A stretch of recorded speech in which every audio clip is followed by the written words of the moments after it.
Science is not in principle committed to the idea that there's no afterlife, or that the mind is identical to the brain, right, or that materialism is true.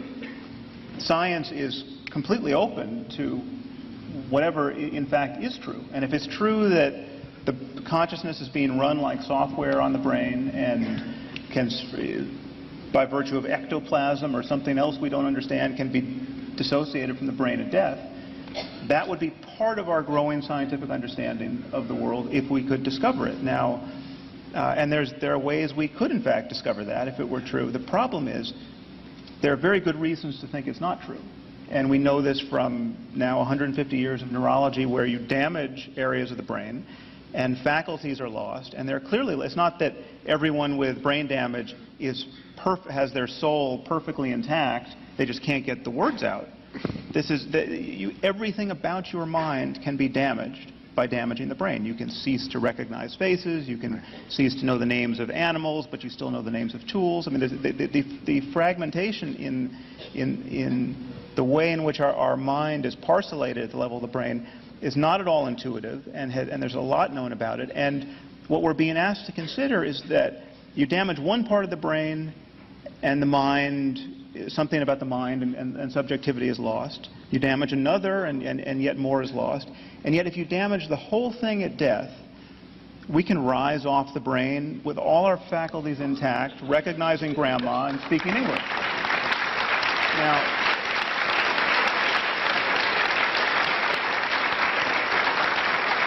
you have to keep putting pressure on bad ideas, because that's the thing about bad ideas. They don't respond well to pressure.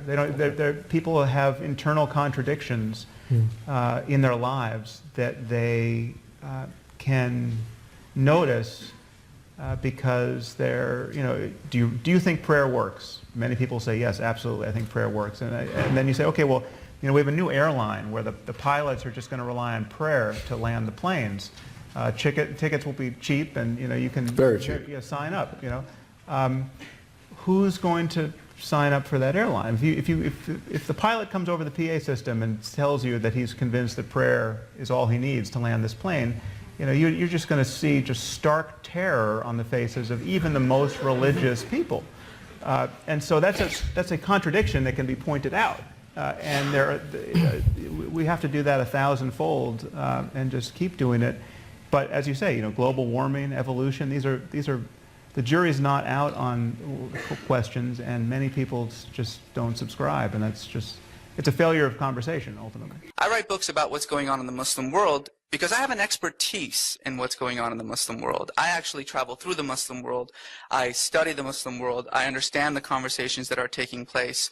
And so I feel like, in a sense, I'm in a better position to sort of make judgments about what sort of socio or religious or political developments are taking place within this people of 1.5 billion a number.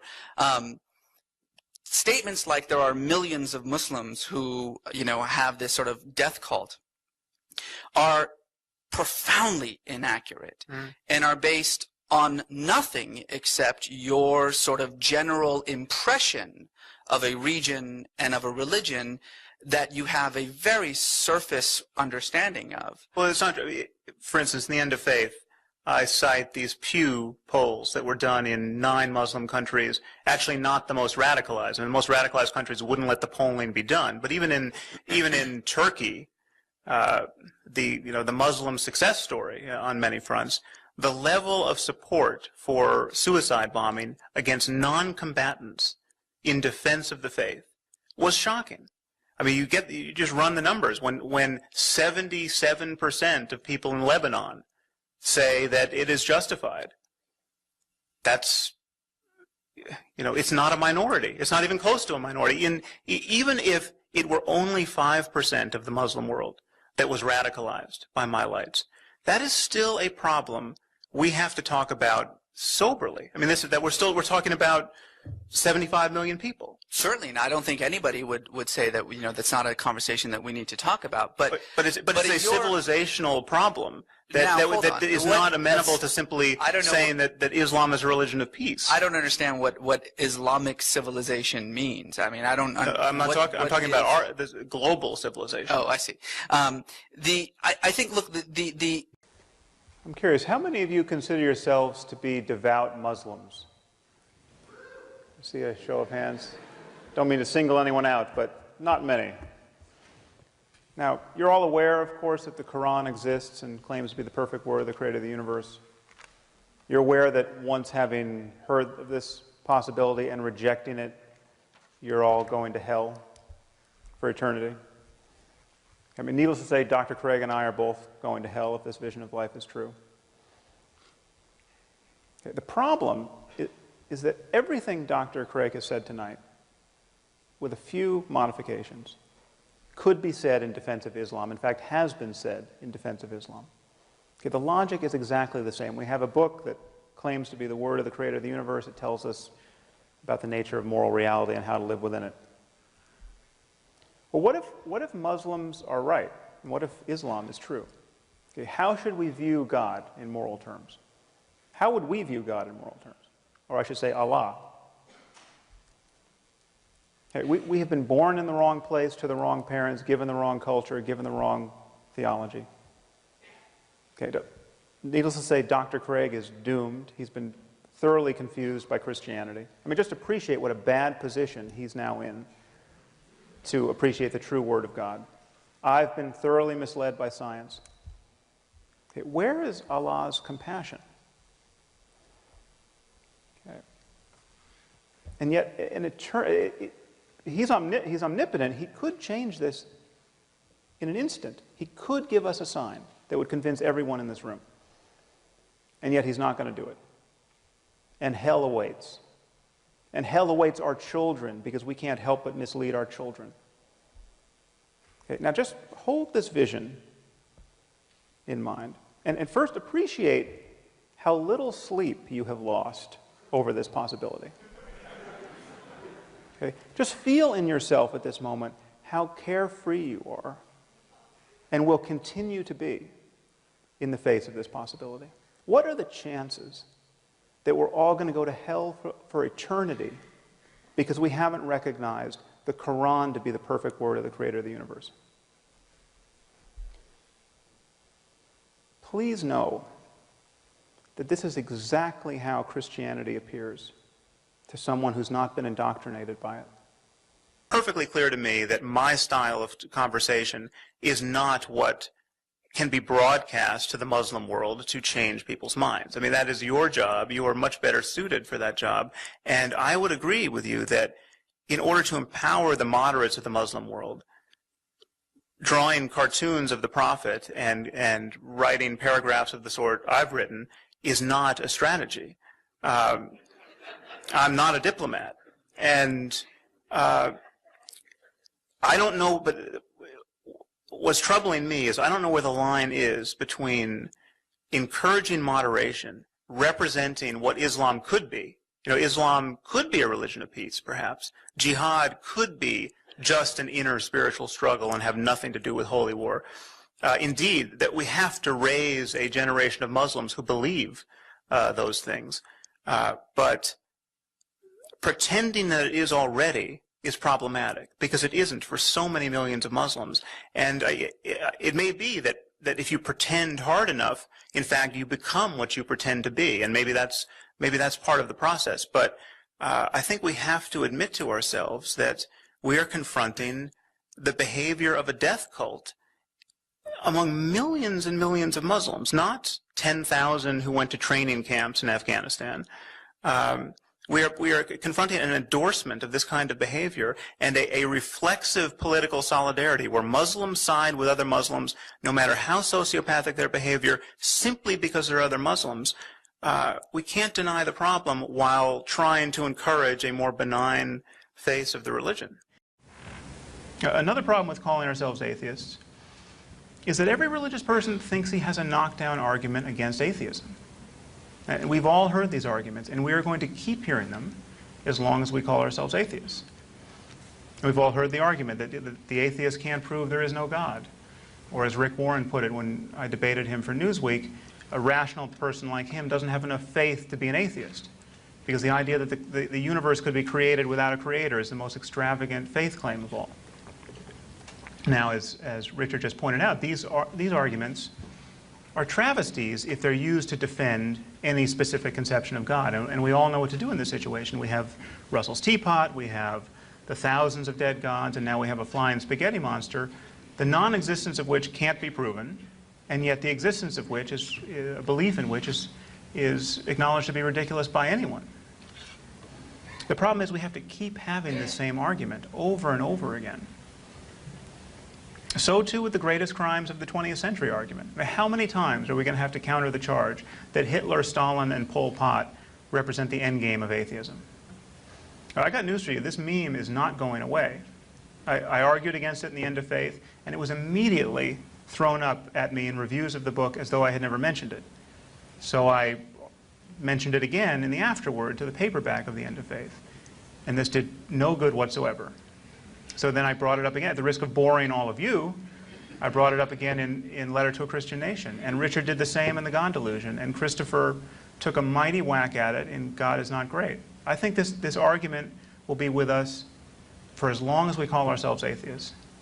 And it really convinces people. It really convinces liberals and moderates.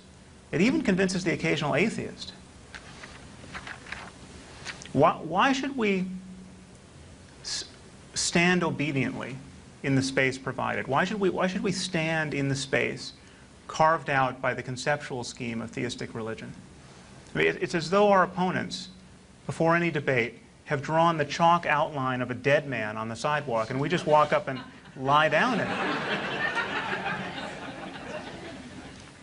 Instead of doing this, think about what would happen if we simply use words like reason and evidence. Now, what is the argument against reason? It's true that certain people will bite the bullet here and say that reason is itself a problem and the Enlightenment is a failed project, but the truth is very few people are comfortable admitting to being enemies of reason. Even among fundamentalists, I would say especially among fundamentalists. They imagine themselves to be champions of reason. They think they have very good reasons for believing in God. Nobody wants to believe things on bad evidence.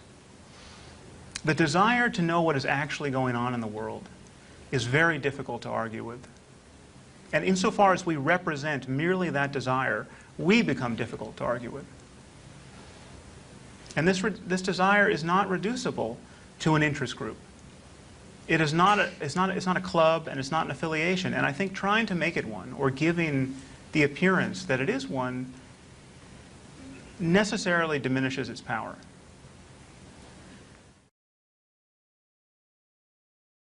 I think that the issue of belief is that I don't see religious belief as distinct from any other kinds of beliefs. I mean, we represent the world in our thoughts, and all of us are in the business of hoping that our representations are accurate, or at least accurate enough so that we can successfully negotiate our lives happily. I mean, nobody wants to be mistaken, profoundly mistaken about their place in the world, or about what happens after death, or where their loved ones go after. I mean, we're not in the business of deceiving ourselves just willfully. And so religious beliefs are on all fours with all of our other beliefs. We are describing the world. We're trading in these descriptions through language. Someone says to you, well, do you realize that Jesus is your personal Savior, and nobody, He's the way and the truth and the life, and nobody gets to heaven but through Him? That is a description of the way this universe is organized in moral terms and in spiritual terms, and it's either right or wrong, and it purports to be right, and it promises terrible consequences to those who don't accept it. Now, this is a very strange scheme, I think, to believe in. I'm not the first person to point out that it's a very strange sort of loving God who would have salvation depend on a person's ability to believe in Him for bad reasons. I mean, it's a weird scenario, but it's a scenario that is is many people find emotionally consoling. And this another aspect here is that reason and belief are not easily separated from emotion. I mean, our rational lives are deeply entangled with our emotional lives, and we feel emotional responses to things we find to be unreasonable. I mean, I happen to think that doubt is on the continuum with disgust and other psychological rejection states. And so when we doubt a proposition, we are having an emotional response to it. And so I think we just have to be, I think there's an all-purpose corrective here, which is just intellectual honesty. I mean, if you cease to pretend to be certain about things you're not certain about, see where that gets you. See where that gets you in conversation with other human beings. I think it'll get you a profoundly ethical life. It'll certainly get you a profoundly non-deceptive life. Which leads me to one other quick follow-up question. Yeah. When you say being intellectually honest and admitting you don't know these things, you said there were 3 ways to look at religion. 1, that it's true. 2nd, that it's useful. Yeah. And 3rd, that you're an atheist and that is a religion. But there's a 4th thing, and that could be that you're an agnostic. You don't know whether it's true or not. Yeah, but I don't meet too many agnostics about Zeus. All these agnostics about the God of Abraham should also be agnostic about Zeus. I mean, that's the same scenario. If the poorest, most molested people were, by and large, the jihadists and the engineers and the architects and the doctors, people who had a benefit of the good life, were disproportionately moderate, then this analysis of yours would make some sense. But we have someone like Ayman al-Zawahiri, right? A surgeon. He comes from one of the most respected families in Egypt. He's got doctors and judges and pharmacists as far as the eye can see. He is not an exception. He is not. If you correct for literacy in the Muslim world, support for suicide bombing goes up. I mean, this is the most radicalized people are not the people who, in particular, you can see this in microcosm when you actually look at the biographies of the 19 hijackers. These were all college educated.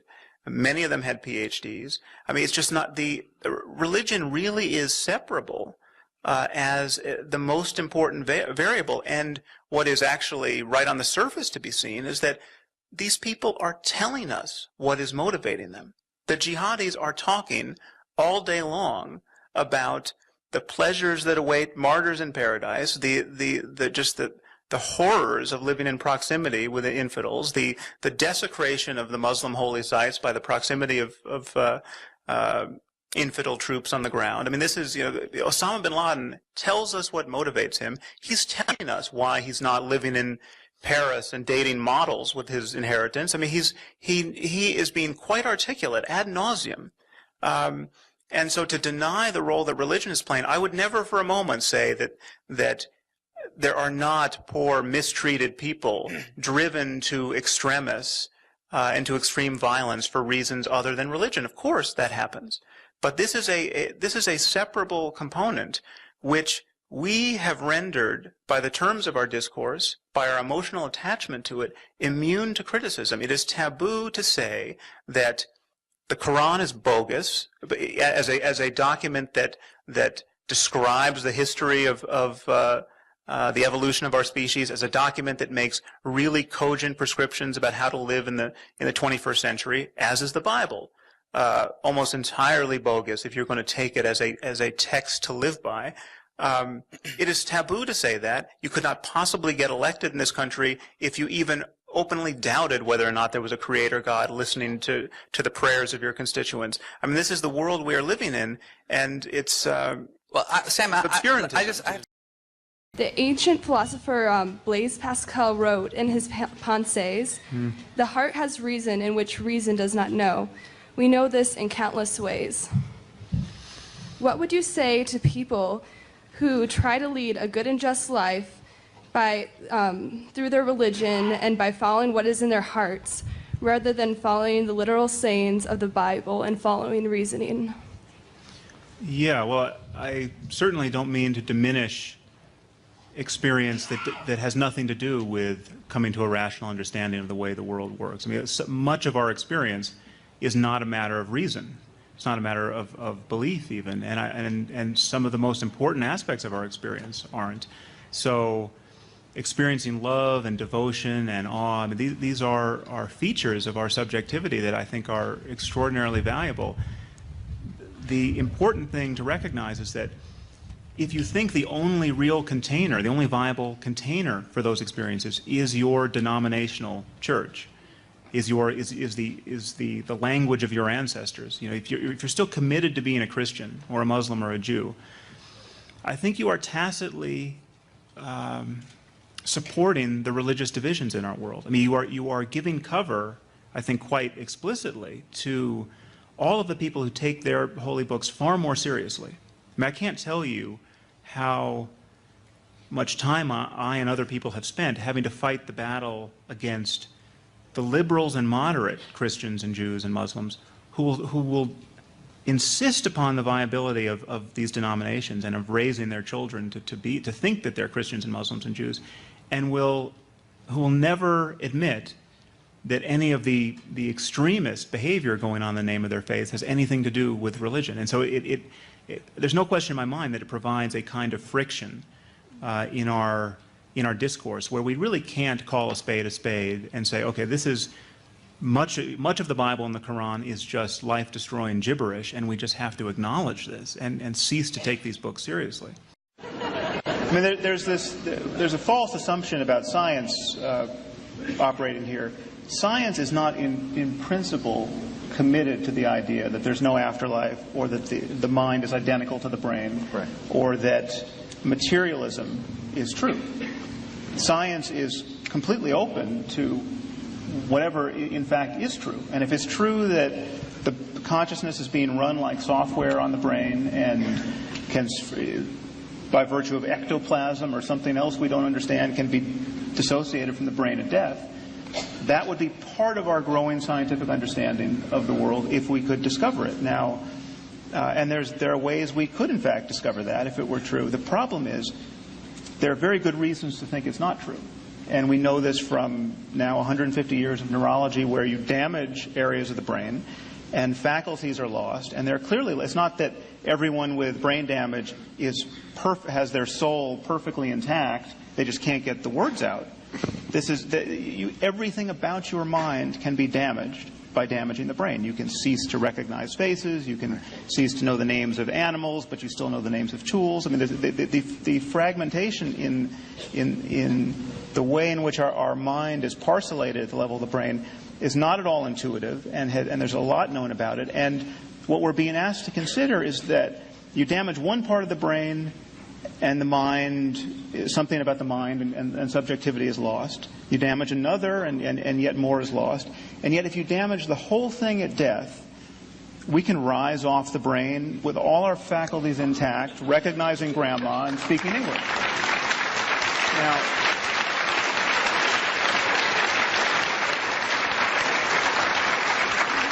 David? And I think a much more important point is, if everything you're saying about your religious orientation is true, because you're basically confessing a kind of scientific attitude toward the mysteries of subjectivity and what happens after death, then the usefulness of holding to these traditions and these first-century books is I'm completely at a loss. I mean, it seems like you're in the wrong line of work. You should be psychology. Atheism is really a term we do not need. I mean, in the same way that we don't have a word for someone who's not an astrologer. We don't have websites for non-astrologers. There are no groups for non-astrologers. Nobody wakes up in the morning feeling the need to remind himself that he's not an astrologer. The irony is that atheism is completely without content. It is not a philosophical position. And all religious people are atheists with respect to everyone else's religion.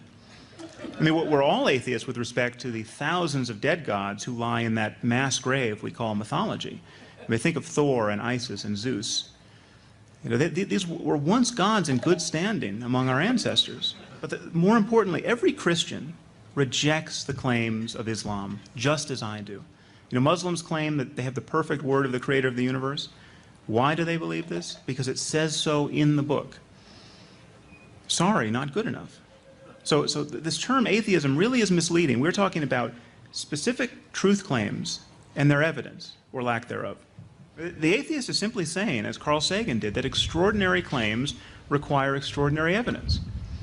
If ever there were an antidote to dogmatism, this is it. Because religion is a path to God. What are you calling God? What am I calling God? Where is God? God is the intangible creator of the universe, in whose presence a human being can live, and according to whose dictates or will a human being can live in this world. But what is your evidence for the existence of God right now? I don't have evidence because it's not a scientific claim. Okay, but I can say the same thing. Unless you want to say, oh, well, I shouldn't say it that way. I don't have proof because it's not a scientific claim. If you want a supporting idea, I would say my understanding of other human beings and my experience of other human beings, which leads me to believe that there's something more than material. My understanding of the design of the world, which leads me to believe that we're here not by accident. My appreciation of the fact that human beings, even though we are made of stuff, have consciousness, which leads philosophers like Galen Strawson to assume that even rudimentary material has consciousness, because he can't explain how consciousness arises. Right. My experience of religious human beings and the way they live, and the fact that they live in harmony, to my perception, with an invisible order that gives them a life of a certain sanctity and holiness. This is a general claim. Religious human beings generally live in harmony with... No, I said my experience of certain human beings. I mean, I can keep going if you want me to keep going. Well, no, I think you've put enough on the table. Okay, but none of those are scientific evidence. Many of those claims trespass upon the territory of science overtly. I mean, the claim about... Your understanding other human beings being suggestive of a divine artificer. Is that a scientific claim? Absolutely. I mean, is your understanding of mathematics also suggestive of a divine artificer? No, it has to do with my experience. Your ability to learn language? Do you understand? It has to do with my experience of you. When I'm looking at you right now, you may assume that what I see is material, but that's not what I see. And it's not what I believe. And I think I understand it's not what you believe. There's something in you that is more than you believe. I really think so. This is now, if you want to make that a scientific claim, you can. But I'm telling you, it's a metaphysical claim, and to confuse the two is a mistake. Okay, you can add any metaphysics you want. Thank you. By that means, I mean, I can say, I see you as a reincarnate personality, and I think you were probably I was someone famous on Atlantis. Yes. Don't make me like a washerwoman in a previous people do this all the time. I mean, you can broadcast. I mean, this is constrained by our common sense in every other domain of discourse. I mean, just take, for example, the people who think Elvis is still alive. Okay, what's wrong with this claim? I mean, why is this claim not vitiating our academic departments and corporations? I mean, I'll tell you why, and it's very simple. We have not passed laws against believing Elvis is still alive. The problem is that whenever somebody seriously represents his belief that Elvis is still alive in a conversation, on a first date, at a lecture, at a job interview, he immediately pays a price. He pays a price in ill-concealed laughter. Right. Now, surely you can agree with him on that. That is a good thing. Now, then he could rattle on about, this is not a scientific claim, this is a matter of faith. You know, when I look at you, I see you might be Elvis. I mean, he could do this. Except that ethos and without much practical application of compassion. So I'm still arguing for the logical consequences of ideas, and I just think that there's an obscurantism at the heart of the way you're talking about this that troubles me, because this is what I think. If the Quran was exactly the way it is, but it contained a single extra line, and that line read, if you see a red-haired woman on your doorstep at sunset, cut her head off. Okay, just imagine a text like this that comes down through the ages that contains a line like that. I can tell you what kind of world we would live in. We would live in a world where red-haired women would be found murdered in the Muslim world. We would, we'd open the New York Times and we would hear that there were, 20 heads found in a bag, and they were all red-haired women. And we would also live in a world in which apologists for Islam would say, would look at that behavior and say, that has nothing to do with Islam. There was a news story yesterday about a Mormon man who killed his wife, and she had red hair. Many of those women who were found in the, whose heads were found in the bag in Baghdad were not actually redheads, but some were strawberry blonde. We would hear about women who were shot and not decapitated, and decapitation is the only thing that is sanctioned in the Quran. I mean, this is the kind of gymnastics we would be faced with. And the basic fact about the Quran, as it is with so many other books like Leviticus and Deuteronomy, and there's nothing worse than Leviticus and Deuteronomy as far as I can tell, but people ignore them, as Richard pointed out. The basic problem with the Quran is that it really does preach hatred and fear of the infidel far more eloquently than it preaches anything else. And that is a problem we are living with, and no amount of casuistry is going. I'm going to briefly remind you of some of the reasons why religion can't be the repository of our moral wisdom generally. One is that when we go to Scripture, we're the guarantors of the wisdom we find there. And we find the golden rule, and we say, aha, that's why you should read the Bible. Okay, that's just about the wisest thing ever said. But then we includes fundamentalists and Orthodox Jews, we ignore the rest of the book. We ignore the places in Deuteronomy and Leviticus and 2 Samuel where the most mind-numbing theocratic barbarism is recommended. So we bowdlerize the book. So clearly our moral tools are coming from outside the text.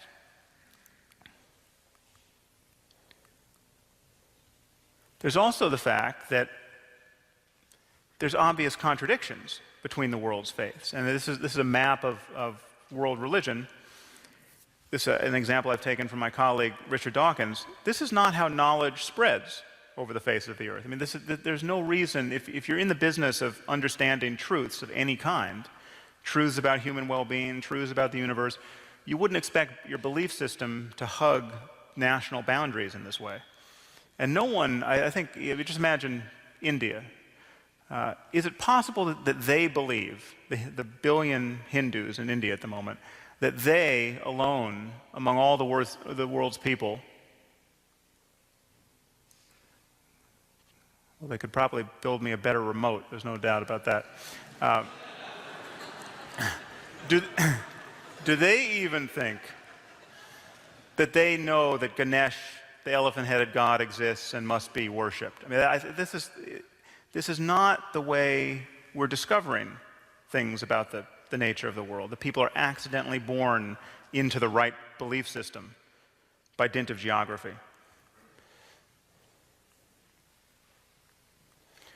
Now, apart from the contradictions between faiths, there are impressive patterns of contradiction within every faith. Each one of these red arcs is linking two verses in the Bible that are just deal breakers for omniscience. I mean, these are statements that, I mean, the Bible is just self-refuting in hundreds of places. Jesus was crucified the day before the Passover meal. Jesus was crucified the day after the Passover meal. I mean, you just cannot make sense of these two claims. There's also the inconvenient fact that the most important and easily resolved moral conundrums are conundrums that the creator of the universe apparently gets wrong. So slavery is perhaps the most consequential and easiest moral problem we've ever had to confront. Slavery is supported in the Bible, both in the Old Testament and the New.